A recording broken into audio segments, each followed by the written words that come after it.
बात आज की चैनल के कार्यक्रम स्वास्थ्य चर्चा में मैं सुरेंद्र चतुर्वेदी आपका स्वागत करता हूं।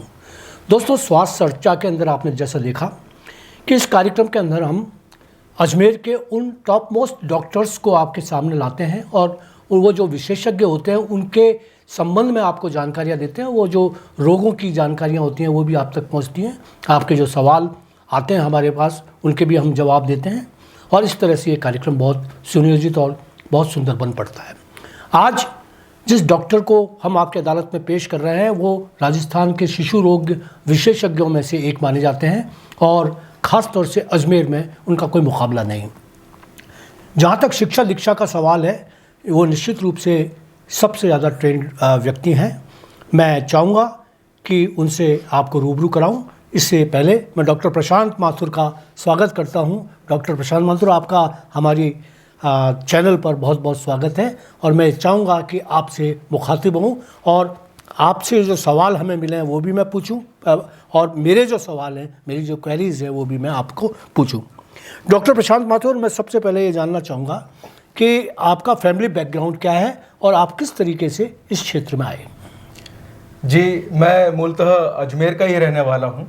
मेरा जन्म भी अजमेर में हुआ जी, परंतु पिताजी आर्मी में थे तो उनके ट्रांसफ़र होते रहते थे, इसलिए मेरी स्कूलिंग जो थी वो अलग अलग जगह पर हुई। मैंने अपना MBBS जो है जी, वो doctor SN medical college Jodhpur से किया था और जो MD होता है जी, वो मैंने किया है SMS मेडिकल कॉलेज जयपुर से। ओके। और MD करने के बाद कुछ समय मैं KEM हॉस्पिटल पुणे में रहा और उसके बाद फिर मैं यहाँ पर अजमेर में जो Mittal hospital and research centre है जी, विगत करीब 18 वर्षों से पहले दिन से ही मैं मित्तल हॉस्पिटल से अटैच्ड हूँ और अजमेर में अपनी सेवाएं दे रहा हूँ। डॉक्टर साहब, दो बातें जो आपके उसमें आई हैं। ये पहली बात तो यही कि आपके फादर आर्मी बैकग्राउंड के थे। दूसरी बात यह है कि 18 साल से आप मित्तल हॉस्पिटल में हैं। तो सबसे पहले कि मैं दूसरे रोगों के बारे में या स्वास्थ्य की चर्चा करें आप, तो सबसे पहले मैं ये पूछना चाहूँगा कि आप जब फैमिली बैकग्राउंड आपका मिलिट्री का था जहाँ आपको जगह जगह चेंज करनी पड़ती थी, तो आपकी जो क्या कहते हैं लालन पालन शिक्षा दीक्षा इसके अंदर कोई वो फ़र्क नहीं पड़ता था? आपको लगता नहीं था कि यार ये गलत बात है, शिक्षा दीक्षा के अंदर व्यवधान आता है? जी, थोड़ा बहुत तो रहता था, स्पेशली जब आप स्कूलों में पढ़ते हैं तो आपको लगता है कि कुछ जो मित्र आपके बन गए हैं वो हमेशा वही रहे तो अच्छा है, परंतु हर 2-3 साल के अंदर हमें चेंज करने पड़ते थे।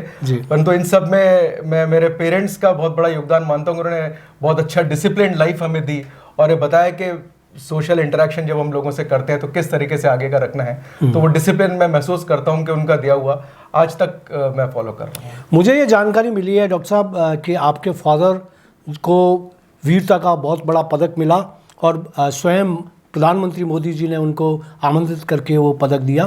तो उनके बारे में थोड़ी सी आप जानकारी दीजिएगा। जी, ये बहुत मैं खुशकिस्मत हूँ। मेरे पिताजी को 1971 की जो लड़ाई हुई थी हिंदुस्तान पाकिस्तान की जो लड़ाई, क्या शुभ नाम क्या था आपके पिताजी का? Colonel ND Mathur. Colonel ND Mathur. वो अभी भी अजमेर में निवास कर रहे हैं। ओके। और उनको 71 की लड़ाई में वीर चक्र प्रदान किया गया। भारत पाकिस्तान युद्ध जो हुआ था उसमें प्रधानमंत्री इंदिरा गांधी जी थी। अच्छा। तो और राष्ट्रपति VV गिरी जी थे। ओके। तो उन्होंने उनको वीरता का पुरस्कार वीर चक्र प्रदान किया था उनको। अच्छा, वीर चक्र प्रदान हुआ। तो चलिए, वो तो सीमाओं पर लड़ रहे थे, आप सीमाओं से अंदर ऐसे लोग जो जिनके लिए लड़ना चाहिए उनके लिए आप लड़ रहे हैं।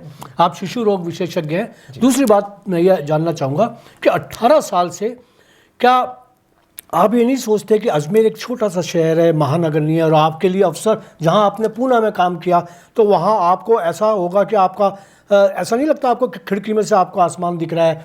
ऐसा नहीं लगता छत पर जाकर आसमान देखें तो बड़े अच्छे हॉस्पिटल्स दिखेंगे जिसमें आप जाकर अपनी सेवाएं दें तो और बड़ी जगह पहुंच सकते हैं? 18 साल आपने मित्तल हॉस्पिटल के लिए गला दिए। मैं गला दिए शब्द आप जानबूझकर आपको उकसाने के लिए कह रहा हूँ ताकि आप ये बताएं कि 18 साल आपके वेस्ट नहीं हुए बल्कि आपके यूज हुए, इस्तेमाल हुए। जी, नहीं बिल्कुल, आप जिस हिसाब से कह रहे हैं शुरू में कई लोगों ने ऐसा बोला, बट मैं आपको क्लियर करूं इसका बिल्कुल उल्टा हुआ है। जी। जैसे ही मैंने अपना स्नातकोत्तर MD पूरा किया था तब हर कोई सोचता कहीं बाहर जाएं, बड़ी जगह जाएं, बट मेरे लिए यहाँ आना बहुत ही अच्छा रहा।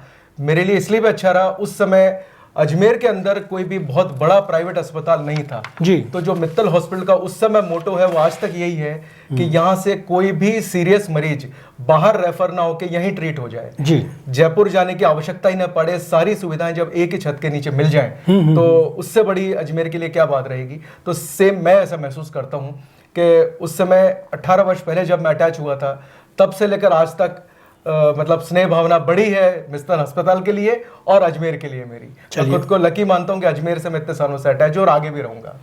एक शिशु रोग का जो चाल चलन है वो ये है कि शिशु छोटा सा बच्चा जैसे ही नवजात बच्चा पैदा होता है और उसकी बीमारियां शुरू होती हैं और वो बीमारियों से लड़ता हुआ आपके पास आते हैं उनके माँ बाप, तो आपको लगता नहीं है कि आपने न जाने कितने हज़ारों बच्चों को नई जिंदगियां दी और नई ज़िंदगी। तो किस किस तरीके से बच्चों में रोग होते हैं? जी वही है कि जब बच्चा जन्म लेता है तो जन्म के रोग कुछ अलग रहते हैं, जो नियोनेटल इन्फेक्शंस, नियोनेटल डिजीजेज रहती हैं जो नवजात शिशु की होती हैं। धीरे धीरे जैसे बच्चा बढ़ता है कुछ महीनों के फिर वो और इन्फेक्शंस पकड़ता है।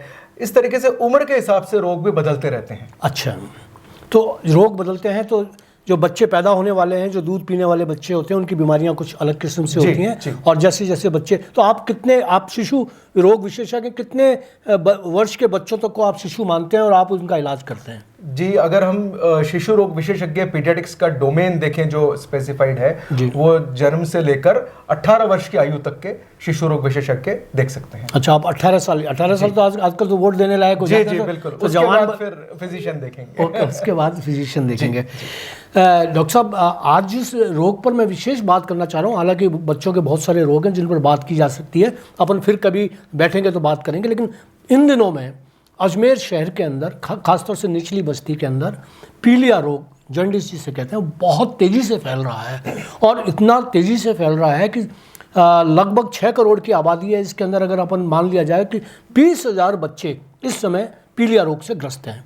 और डॉक्टर्स के नाम पर जितने लोग यहाँ शिशु रोग विशेषज्ञ हैं या उन तक तो जाती ही नहीं है पब्लिक, फिजिशियन के पास पहुँच जाती है। छोटे मोटे जो डॉक्टर्स हैं गली कूचों में जिन्होंने अपने क्लिनिक खोल रखे हैं, मैं उनको कोई वो निम्न कमतर नहीं मानता ना, निम्न दर्जे का मानता हूँ, लेकिन उनके पास पब्लिक पहुँच रही है। तो पीलिया रोग क्यों फैल रहा है? सबसे पहले तो यह कि रोग फैल रहा क्यों है? देखिए पीलिया अलग अलग तरीका का रहता है। जैसे एक जन्मजात वाला जो नवजात शिशु को पीलिया होता है वो बिल्कुल अलग है।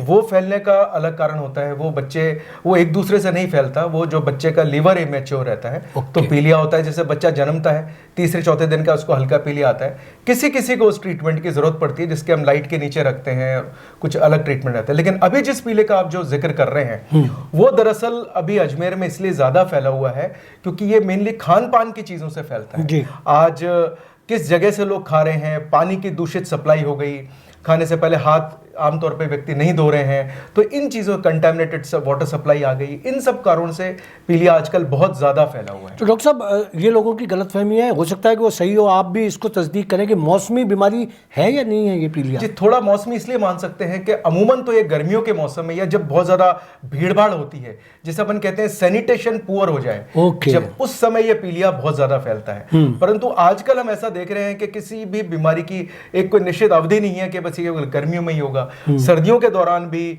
हम लोग पीलिया के बहुत सारे मरीज देख रहे हैं। स्पेशली जब आजकल कभी शादियों का मौसम चल रहा है, कहीं बाहर मेले में गए, पिकनिक में गए, शादियों में गए, तब कुछ ध्यान नहीं रखा, बाहर की चीज़ें ज़्यादा खाई, उससे पीलिया सबसे ज़्यादा फैला। तो पीलिया रोग होता क्यों है और पीलिया रोग होने के लक्षण क्या हैं? देखिए पीलिया जैसे नाम से ही क्लियर है, पीला हो जाना, परंतु ये बिल्कुल एक तरीके से हमेशा सत्य नहीं होता। पीले का मतलब अपन सोचते हैं आंखें पीली हो जाए पेशेंट की, नाखून पीले हो जाए, नाखून पीले हो जाए, ऐसा नहीं है। पीलिया एक वायरस से फैलता है अमूमन। जी ये वायरस कई तरीके के होते हैं, A, B, C, D, इस तरीके से इनकी कैटेगराइजेशन किया गया, नाम दिए गए हैं। अब इन वायरसेस में हर पीलिया अलग अलग तरीके से फैलता है। जैसे अगर अपन A और B को जिक्र करें जो कि कॉमन होते हैं, A जो पीलिया है वो बच्चों में सबसे ज्यादा पाया जाता है और वो खाने पीने की वस्तुओं से या जैसे मैंने आपसे जिक्र किया था दूषित पानी या दूषित खाने से फैलता है। जी। दूसरी तरफ अगर अपन बी को देखें तो बी खाने पीने की चीजों से बिल्कुल नहीं फैलता है। Okay. वो बॉडी के जो फ्लूइड्स होते हैं, जैसे किसी को बी हो रखा है पीलिया, उसी का नीडल आपके प्रिक हो जाए, Okay. या किसी और कारण से मतलब बॉडी फ्लूइड से ट्रांसफर होता है वो, तो दोनों का अलग अलग कारण हुआ। बट जो अमूमन अभी हम लोग देख रहे हैं इन दिनों, जो अपने अजमेर में फैला है, बाकी जगह भी हो रखा है, वो ए या ई तरीके का पीलिया है, जो खाने पीने की चीजें या दूषित सप्लाई, पानी की सप्लाई, खाने की सप्लाई, इसके कारण ज्यादा फैला। अच्छा, छूत का रोग है क्या ये छूत का नहीं कह सकते कि छूत का तब होता है कि टच करा और फैल गया, छुआ वो फैल गया, जैसे जुकाम है, कोरोना था, आया था, वो नहीं है ये। नहीं, ये वैसा नहीं है। लेकिन ये चीज जरूर है, अगर पीलिया वाला व्यक्ति एक जगह से कुछ उसने खाया पिया, उसने आगे अपना ये ध्यान नहीं रखा कि हाथ नहीं धोए, दूसरे वाले नहीं रखा, तो उस कंटेमिनेशन से फैल सकता है, परंतु छूत से कभी नहीं फैलेगा ये। Okay okay. तो ये शरीर के किस अंग पर प्रभाव डालता है और कैसे हमें मालूम चलता है कि अब हमें पीलिया हो गया है? जी देखिए, सबसे पहले पीलिया का जैसे ही कीटाणु अंदर जाता है, कुछ समय के लिए वो मल्टीप्लिकेशन का टाइम लेता है, फिर धीरे धीरे अपने लक्षण दिखाता है जी। तो जैसे कीटाणु घुसा, एकदम ही पीलापन नजर नहीं आएगा। शुरू में जैसे बच्चे को भूख थोड़ी कम लगनी शुरू हो जाएगी, थोड़ा बुखार आना शुरू हो जाएगा, बच्चा थोड़ा सुस्त महसूस करेगा, फिर उसको उल्टियां चालू हो जाएंगी, और धीरे धीरे करके उसके पेशाब का रंग गहरा पीला होते रहेगा, और उसके बाद आंखों में पीलापन या नाखूनों में पीलापन आएगा। तो ये जो एक बहुत इंपॉर्टेंट चीज है वो ये है कि केवल अपन आंखों को देख के पीलापन ना बताएं। जब हम भी पेरेंट्स से पूछते हैं कि बच्चे के उल्टी हो रही है, साथ में पेशाब का रंग कैसा है, तब पेरेंट्स का ध्यान जाता है, डॉक्टर साहब हमने तो देखा ही नहीं पेशाब का रंग। अगले दिन देख के आते हैं कि हाँ ये तो पीलिया था इसको। तो दरअसल जो आंखों का पीलापन है वो थोड़ा लेट आता है, और कई बार बच्चों में आंखों का पीलापन आता ही नहीं है, केवल पेशाब का पीलापन हुआ। और ये पीलापन जो है, ये पीलिया जो है लीवर का इन्फेक्शन से होता है। अच्छा। लीवर में जब सूजन आ जाती है तब ये पीलिया हुआ है। अब लीवर की सूजन के लक्षण पेशाब का पीलापन, भूख कम लगना, उल्टी होना, पेट दर्द होना, ये सब लक्षण से शुरुआत होती है। अच्छा, ये बच्चों में क्या बड़ों में भी यही पीलिया होता है? तो बच्चों और बड़ों दोनों में लक्षण सामान्यतः यही होते हैं, और कारण भी यही होते हैं। कारण ये बड़ों में थोड़े से कई बार अलग कारण होते हैं, जैसे कई बार जो शराब का अत्यधिक सेवन करते हैं, उनका लीवर खराब हुआ, उनमें भी पीलिया होगा। परंतु ये पीलिया और वो पीलिया थोड़ा अलग है, उसका ट्रीटमेंट भी अलग रहता है, और इसमें तो हम इन्फेक्शन की इटियोलॉजी मानते हैं, मतलब कीटाणु से फैल रहा है। ये किस एज में, जैसे आपने बचपन में तो आपने कहा कि एक अलग किस्म का पीलिया होता है जो नवजात में होता है, लेकिन जो बड़े बच्चे हो जाते हैं जैसे 14 साल के, 12 साल के, तो वो कब कौन सी वो होती है जिसमें ज़्यादा होता है? जी, ये जो बच्चे बाहर का, जैसे मेनली खाने पीने से फैला, तो जो बच्चे बाहर के खाने पीने पे ज्यादा रहते हैं, अब जैसे अमूमन 6 महीने का 8 महीने का बच्चा बाहर की चीजें नहीं खा रहा, तो उनको हमें ये पीलिया इतना नहीं मिलता है। जैसे बच्चा थोड़ा बड़ा होता है, स्कूल जाना शुरू करता है, बाहर खाना शुरू करता है, बाहर पानी पीना शुरू करता है, वो सोचता है कि वो इंडिपेंडेंट हो गया है, पेरेंट्स के अलावा भी कुछ इस टाइप की चीजें खाता है, तब उसको ये पीलिया होने के लक्षण सबसे ज्यादा मिलते हैं। डॉक्टर साहब, ये हुआ है कि मैंने ये महसूस किया कि पीलिया जब होता है और हमें मालूम भी चल जाता है, लेकिन हमारे बच्चों का इलाज कराने की जगह हम घरेलू इलाज करने लग जाते हैं। तो घरेलू इलाज जो है वो क्या कारगर होते हैं, या घरेलू इलाज शुरू में कारगर हो सकते हैं, ज़्यादा होने पर नहीं होते? आप क्या कहना चाहेंगे, क्योंकि घरेलू उपचार करते हैं लोग बाग? देखिए, घरेलू उपचार, ये आपने बिल्कुल सही कहा कि अच्छी फैमिलीज भी मान के चलती है कि पीलिया का शुरुआत का जो ट्रीटमेंट है वो घरेलू भी कर लेना चाहिए, या कई बार कुछ झाड़ा दिला दिया, ये कर दिया। परंतु ये बिल्कुल आज के साइंस के युग में ऐसी बात हमने नहीं करनी चाहिए। वो इसलिए क्योंकि पीलिया के जो लक्षण हैं, पहले ज़माने में माना जाता था इसकी कोई दवाई नहीं है, इसलिए घरेलू उपचार कर लिया जाए। बट अब हम ये मान के चलते हैं कि झाड़ा फूंकी इन सबसे नुकसान ज़्यादा होता है शरीर में। जी। इसका नुकसान ये होता है कि बच्चे को आपने एक तो खाना पीना बिल्कुल बंद कर दिया, घर में उसको ये मत खाइए, वो मत खाइए, दूसरा कुछ झाड़े की माला पहना दी, कुछ झाड़े लगवा दिए, उन सब से वो डॉक्टर के पास जाने से चूक जाता है बच्चा, और जब तक पहुंचता है तब तक उसका इन्फेक्शन इतना ज्यादा बढ़ चुका होता है कि हमें उसको भर्ती करना पड़ता है। ये बात बिल्कुल क्लियर है कि अगर पीलिया बहुत अर्ली स्टेज में बहुत जल्दी ट्रीटमेंट शुरू कर दिया जाए, उसका ट्रीटमेंट बहुत आसान है। और सबसे बड़ी बात, जो पुरानी मान्यताएं थी, ये खान पान में बहुत ज्यादा जो रेस्ट्रिक्शन रख दिया जाता था, वो बिल्कुल अब बदल चुका है उसका। बच्चा जो चाहे वो खा सकता है, पीलिया होने के बाद भी वो घर का अपना रोटी सब्जी, खिचड़ी दलिया, दाल चावल, फल फ्रूट, दूध दही सब ले सकता है। बाहर का तली हुई चीज, मिर्च मसाला बंद रखे, बाकी जो नॉर्मल डाइट है वो लेते रहे। और घरेलू उपचार से मैं तो चाहूंगा कि बच्चे प्रॉपर डॉक्टर को दिखा के इलाज ले। क्या बच्चों के इसके लिए कोई पीलिया का टीका भी होता है, या कोई प्रिवेंशन होता है कि क्योर से पहले प्रिवेंशन कर लें हम, ऐसा बचाव कर लें, ऐसा कुछ होता है इसमें? देखिए पीलिया का जैसे अभी अपन ने जिक्र किया, पीलिया कई वायरस से फैलता है जी। A, B, C इस तरीके से रहता है। तो जो मेन जो 2 टीके अवेलेबल हैं जो उपलब्ध रहते हैं, A जो बच्चों के अंदर बहुत फैलता है उसके लिए टीका अवेलेबल है जी। जो कि 1 साल की उम्र पे एक लगता है, उसकी 2 डोज लगाई जाती हैं, जी। 6 महीने बाद दूसरी डोज। उसके बाद उसमें लाइफ लॉन्ग प्रोटेक्शन होता है, उसके बाद दोबारा उसको पीलिया होने का डर बिल्कुल कम हो जाता है। इसी ढंग से जो बी वाला पीलिया जो ब्लड से या अपने फ्लूइड से फैलता है उसके लिए भी टीके अवेलेबल हैं, और ये दोनों ही टीके बच्चे और बड़े दोनों में ही अवेलेबल है, लगवा लेना चाहिए। लगवा लेने जी, चाहिए। जी, तो ये किस उम्र में लगवानी चाहिए, या मतलब सावधानी बरतने के लिए, जैसे बच्चा पैदा होते ही लग जाते हैं या थोड़ा बड़ा होता है तब लगते हैं? जी, जो बी का टीका है वो जन्मते ही लग जाता है। ओके। सरकार की आजकल क्लियर कट मान्यता है कि बी वाला टीका जो एक टीका जन्मते ही लग जाए, और सरकारी अस्पतालों में ये बिल्कुल मुफ्त लगता है, फ्री लगता है। कहने का मतलब इससे कोई ये कह के नहीं कर सकते साहब महंगे टीके इसलिए नहीं लगवा रहा हूं मैं। तो पीलिया का टीका बी वाला जो है वो तो जन्मते ही पहली डोज लग जाती है, उसके बाद उसकी फिर आगे 2 डोज और लगाई जाती हैं। और जो ए वाला टीका है वो 1 साल की उम्र पे लगता है जी। और उसके बाद 6 महीने बाद उसकी दूसरी डोज लग जाती है। तो ये उम्र भर के लिए चलता है या जी जी जी, बस एक बार ये पूरे टीके लग गए उसके बाद उसको दोबारा लगवाने की जरूरत नहीं। ऐसा नहीं है कि हर साल या हर 6 महीने में उसको बार बार तो पीलिया नहीं होगा, मतलब टीके लगाने के बाद में ये गारंटी है कि पीलिया नहीं होगा? गारंटी तो नहीं कह सकते, लेकिन उसकी प्रोटेक्शन जो है वो बहुत अच्छी है, और अमूमन पीलिया नहीं होता, हुआ भी तो बहुत लाइट रहेगा, और 2 डोज के बाद उसको दोबारा फिर पीलिया का खतरा कम हो जाता है उन बीमारी से। अच्छा, खान पान की क्या, जैसे किसी को पीलिया हो गया तो खान पान की कोई वो इसमें सीमाएं हैं? आपने जैसे बताया कि जो रोग से लड़ते हैं, जिस समय आप जब आपके पास आते हैं और आप दवाइयाँ देना शुरू करते हैं तो वो कुछ भी खा पी सकते हैं तली हुई चीज़ों के अलावा, बाकी तो सारी चीज़ें खा सकते हैं। जी जी, कोई और रोकथाम नहीं है उसके लिए। पीलिया में यही पुरानी मान्यताओं के हिसाब से बहुत सारे रेस्ट्रिक्शन रख लिए जाते थे जी। और बच्चों को बिल्कुल रूखा सूखा खिलाया जाता था, पीली चीजें बंद कर दी जाती थी, गन्ने के जूस पिलाए जाते थे और रसगुल्ले खिलाए जाते थे। हाँ, बिल्कुल। परंतु अभी यह है कि आप जो बच्चा डिमांड करे, जो उसको पसंद हो, उसको रोटी पसंद है रोटी खिलाइए, फल फ्रूट पसंद है वो खिलाइए, दूध दही पसंद है वो दीजिए, सब कुछ खिलाइए। और थोड़ी मीठी चीजें फायदा इसलिए करती हैं क्योंकि उनमें एनर्जी होती है। बच्चा खा कम रहा होता है तो कम में ही थोड़ी एनर्जी चली जाए, इसलिए पुरानी मान्यता थी कि थोड़ा रसगुल्ला खिला दिया। बाकी हम चाहते हैं कि आप रूटीन डाइट जो बच्चे को पसंद हो, तली हुई चीज, मिर्च मसाला, बाहर की चीजें ना खिला के घर की चीज सब अलाउड है, सब खा सकता है। बहुत बहुत धन्यवाद डॉक्टर साहब। लास्ट जो सवाल है मेरा वो ये है कि आपके जिस हॉस्पिटल में आप काम कर रहे हैं, मित्तल हॉस्पिटल में, वहाँ पीलिया से जंग लड़ने के लिए क्या क्या तैयारियाँ हैं और क्या आपके पास साधन है, किस तरीके से आप इस युद्ध को लड़ते हैं? देखिए, पीलिया के लिए जैसा मैंने आपको बताया, शुरुआत ही तब होती है कि हमें सही टाइम पे मरीज को पहचान लेना चाहिए जी। तो availability of a good team of doctor, मतलब पूरी समूह जो इसके अंदर डाइटिशियन भी मौजूद है, जिसके अंदर हमारे पीडियाट्रिशियन, चाइल्ड स्पेशलिस्ट हम लोग मौजूद हैं, फिजिशियन हैं, गैस्ट्रोंटोलॉजिस्ट हैं, पूरी एक टीम मौजूद है जो कि पीलिया से लड़ने के लिए हमेशा तत्पर रहती है।